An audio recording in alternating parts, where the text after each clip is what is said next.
many of you have had the opportunity to see The Martian? This was last week's movie that we watched, 2015 drama starring Matt Damon. He is an astronaut named Mark, and he has been stuck on Mars, left for dead after an accident. And after surviving the accident, he realizes it will be 4 years before another manned mission makes it to Mars. And he's living in a hab that is designed for food for 31 days. Now, he's a botanist, and so he can make food to last 400 days, but that still leaves 3 years worth of food that he has to create. He plants potatoes. He creates water because there's no water on Mars. And it takes about 2 months for NASA to realize that he is still alive. And they begin this project of figuring out how do they get Mark home. And we watch them scramble and sacrifice. They give up long hours. There are all of a sudden these unexpected foreign relations and collaborations that come together. I imagine billions of dollars in research and resources that are thrown at this project, not to mention probably hundreds of personnel who are now working on this. NASA throws nearly every resource they have, their entire weight on this project. People risk their careers. The crew that he was with adds another 19 months to their trip in space, and they do all of this to bring one man home. Our scripture this morning reminds me of a similar sacrifice of risk, of selfless actions. Our scripture comes to us from the book of Mark, chapter 2, and it's the story told of the paralytic and his friends, a familiar story to most of us. The paralytic, unable to walk, relies on his friends to carry him around on a mat, which must be humbling unto itself. And the friends hear about Jesus, and they believe in the healing that Jesus offers, and so they get this idea of wanting to help their friend. And I imagine hearing this conversation, they go up to the guy and say, "Hey, we know a guy. What if we..." Now maybe the man's at the end of his rope, totally hopeless. He has tried everything and nothing has worked, and he figures, why not give it a try? And he goes along willingly. Or in perhaps a more comical sense, the man is a cynic. Nothing's worked, so why try another con man? There's no way this is going to happen. The friends catch him in a moment of weakness, or perhaps while he's sleeping, they sneak in and pick up his mat and carry him anyway.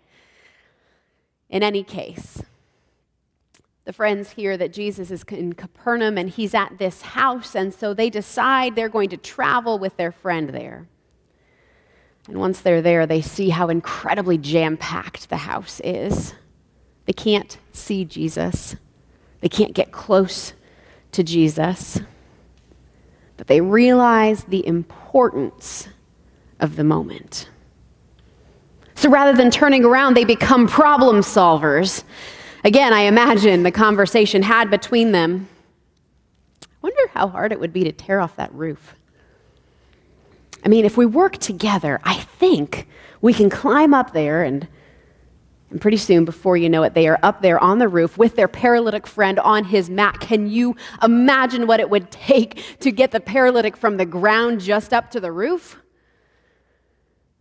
And I imagine them anxiously tearing apart that roof, throwing clumps of mud and mortar and heaving bunches of branches and reeds and clawing through the layers of the roof. Were they too late? Was Jesus still there? What would Jesus do when they broke through the roof? What would he think? No matter, their heads are down and they want to complete this task at hand. My senior year of college, I lived off campus in a house with a friend of mine, and there was a garden in the yard.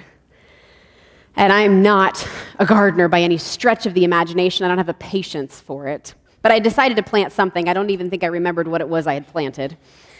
And I went out to the garden one afternoon, and it's covered in weeds, and I was steaming mad. And I saw the weeds, knew they needed pulled, and I thought, this is great. I pulled with a vengeance as if the weeds themselves had been the thing that had aggravated me. I was merciless. And I must have looked like a maniac, throwing weeds over my shoulder. Next day, one of my profs who had driven by during this episode, he goes, "Did you get those weeds pulled?"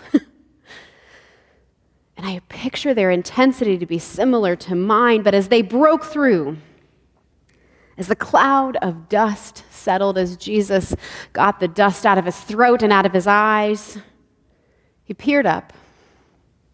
And what did he see? He sees the faces of the 4 friends filled with hope and with determination as they lower their friend in the mat down through the roof.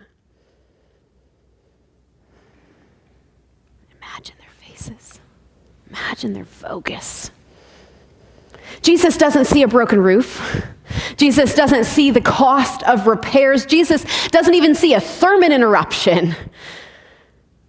Jesus instead sees people with faith who have a belief in the wholeness and the healing that Jesus can offer, who know the importance of getting their friend in the same space as Jesus. He also sees and mentions that it's not about the faith of the paralytic. It's not about some self-serving search for healing or trying to dupe their friends into property damage. Jesus sees instead and says it's about sacrificial love and risk and tenacious faith and removing barriers and problem solving. When we run up against a problem, how do we help? What can we do? In a sense, think about it. Jesus is here in the house and he's teaching and they come through the roof. The friends are trying to get their friend to church. They're trying to get the friend to the place where they knew Jesus would be. And maybe they had heard of Jesus before. Maybe they had listened to some of his teachings or seen some of his healing. But they wanted to bring their paralytic friend along on the journey with them toward healing and toward wholeness. And we have to ask ourselves this morning, who are we bringing along on our journey? Are we even inviting people along on our journey? Now, sometimes straight up talking to people about Jesus, about faith, about the church is terrifying. Freaks us out, right? Y'all are like, I wasn't called to be a preacher. I wasn't called to be an evangelist, right? Freaks us out. We have seen it done terribly. We've seen it done angrily. Think the bullhorn on the side of the street who's trying to terrify the people into being saved. We've seen it done awkwardly. Can't remember if I told you this story or not, but I'm going to tell it again because I'm a preacher and I got the authority to do that, right? I took an evangelism class in seminary, and we were assigned the task of telling people about Jesus, having a conversation. So we're sitting in McDonald's one day, the deadline's looming, and I see this older couple sitting by the window, and I'm like, they look like nice church people. I'm going to go tell them about Jesus. So I walk over to their table, and we have this conversation, and I tell them about my faith, and I tell them why I believe in God, and all these kinds of things, and they nod nicely and say, thanks, sweetie, and I walk away. And I write up the paper, and I turn it into my professor, and he says, you're doing it wrong. One of the things that we try to do here at Asbury is to create avenues and pathways for people to be invited to come along the journey. It's not about just having a straight-up awkward conversation with someone. It's about inviting them along. Have you ever noticed how many doors and windows and openings the church has? And I'm not talking about the physical locations, because we do, right, Lee? We've got a lot of doors and windows and openings. But not everybody enters into church in the same way. Some come through the worship service on a Sunday morning. Some come through service projects, or through our special events, or through game nights, or craft mornings. Think about all the different opportunities and ways in which we can bring people into the church, okay? Sunday morning worship, Sunday school, small groups, spoiler alert, vacation Bible school, church camp, trunk or treat, our Easter egg hunt, our community service project, the Tin Caps game, cookouts, trivia night, craft events, Strawberry Fest, Fantasy Football League, spoiler alert. The question is not so much do the avenues and the opportunities and the invitations exist. The question is, helping people find those entrances? And if there isn't one that we think is going to work, are we helping to create a new one? What do we want for our church? What do you want for your church? More importantly, what do we want for others? Not because we're afraid of hellfire and brimstone and somebody burning eternally, but because Jesus and the faith community offer rich resources of healing and love and acceptance, and I feel like we got to want that for our friends. Feel like we got to want that for our neighbors.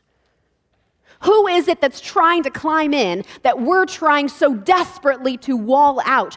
Are we bolstering the roofs to keep some people out? Are we trying to double down on the plaster? Or are we helping people to clear the mortar and the branches? Are all truly welcome here? There's a great image online. It's a conversation that's been had about the difference between equity and equality and justice. And maybe some of you have seen this. There was a scene of 3 people standing watching a baseball game, and there is a fence in front of them. And there are 3 different heights. And in the first example, it talks about equality.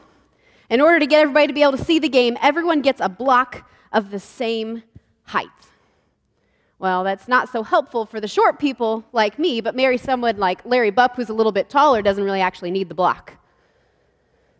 Then it talks about equity, where everybody gets the amount of blocks that they need to be able to see over. So the tallest one doesn't need any blocks, the middle one gets 1 block, and the shortest one gets 2 blocks. So everybody gets to kind of see over. And then it talks about justice. And instead of giving people blocks so that they can kind of get to where they need to be, they do the logical thing and remove the fence. They move the barrier that keeps people from seeing and from participating. There's a great scene in the movie. They're trying to get Mark in his shuttle to meet up with the rest of the team, but they want to launch him in a shuttle with no roof. And we get the idea that it's a convertible shuttle. And I got to thinking, what if we had a convertible church? I mean, think about it. Okay, a vehicle that's a convertible, what's so great about it? Anybody? It's fun. Absolutely. There's no roof. You get the wind in your hair. It's easy access. I don't know, Bonnie, do you ever try to jump over the side into your convertible? Occasionally. See the grandkids do it. It's easy access, right? And so we make the same connections over to the church. What if the church was easy entry? Transparent. No barriers, no fences, maybe even fun. So we have to ask ourselves, what are the barriers to church? And I built us a little illustration this morning, not because I wanted to make the trustees nervous, but because I like harebrained ideas. What are the barriers to church? What are keeping people from getting into the church? And let's talk about the easy to pick off ones first. Some people like to sleep in on the weekends. Maybe the service time feels too early or too late, or you're busy, or you're out of town, or you've chosen to worship at the lake for the weekend. Or maybe you don't know anybody, or your friend group isn't here. Maybe you don't like the preacher. Maybe you don't like the music, or the temperature, or the length of the service, or the pews, or the chairs, or the sanctuary, or the fellowship hall, or pick whatever thing you might not like. But let's dig a little deeper for a second. Maybe the people in the church are an entirely different demographic than you are. They're different age, a different life stage.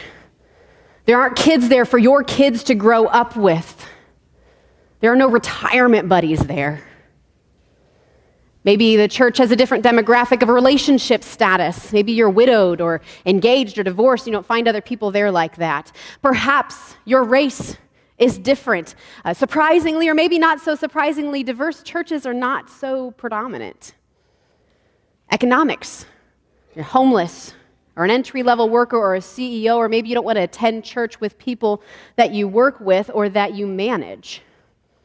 Or maybe you have a different sexual orientation than the people that you worship with. Will you be accepted completely? Do you want to be in that space? But let's go even deeper yet. Beyond just the demographics don't necessarily align with your own life. Maybe you're looking at your past church experiences.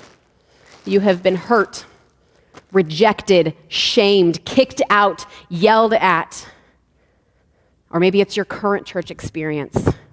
You find the church to be of little relevance or have little presence. Maybe you feel the church has abdicated their responsibility for taking care of those in need. You don't want to go alone. Questions of doubt and feel like they don't belong in the church, or maybe you don't even believe in God. Maybe you have met church people or you know church people and you are not interested. Maybe you feel ashamed, not interested in the purity lifestyle, don't like music or touchy-feely things. There are 1,000,001 different reasons that people don't venture to church. Barriers to church. But I want to ask if we've considered two things. What if we're the barrier?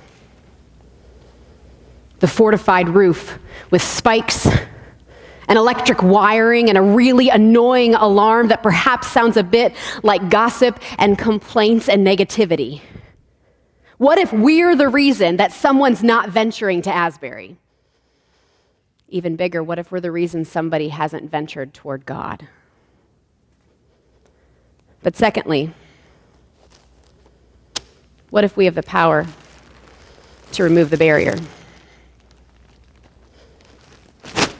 Like the friends who took the time and the energy to dig through the roof. Now sure, maybe someone someplace else is putting up their own barriers, fortifying their own roof. But here in this space, in this time right now, there is something that we can do about it. We can remove the barrier, and we can then go along with people. The question today, my friends, is, are you the roof or are you the friends? As a church, do we act as a roof, keeping people out, finding reasons why people shouldn't be fully included? Or are we furiously digging through the roof so that everyone can experience Jesus? So how do we remove it? How do we tear down the barriers? How do we become a convertible church? We evaluate our welcome. Statistics say the first 10 minutes that someone is within the context, within the building of the church, actually pulling into the church parking lot, is how they choose whether or not they're going to return. First 10 minutes. I got to tell you, most of you probably takes you more than 10 minutes because you all arrive really early, right? Pull into the parking lot, you wander your way in, you have a little bit of coffee and a conversation. Most people have made an evaluation of whether or not they're going to return to the church before a song is sung or a word is preached. There's also statistics say that people need to have about 7 meaningful relationships with people in the church in order to stay. We have to evaluate our representation. Who is our leadership and who attends? Who's already here? Who is leading us? Those things speak volumes. We have to evaluate our reputation. Are we telling ourselves old tapes? I know there are histories and stories about who the community believes Asbury to be, but the question is, do we believe it? Does the community believe it? Or does the community see Asbury as somebody totally different? How are we writing a narrative through our actions to create a reputation of a church that loves and cares for all? We have to evaluate our community involvement and our community impact.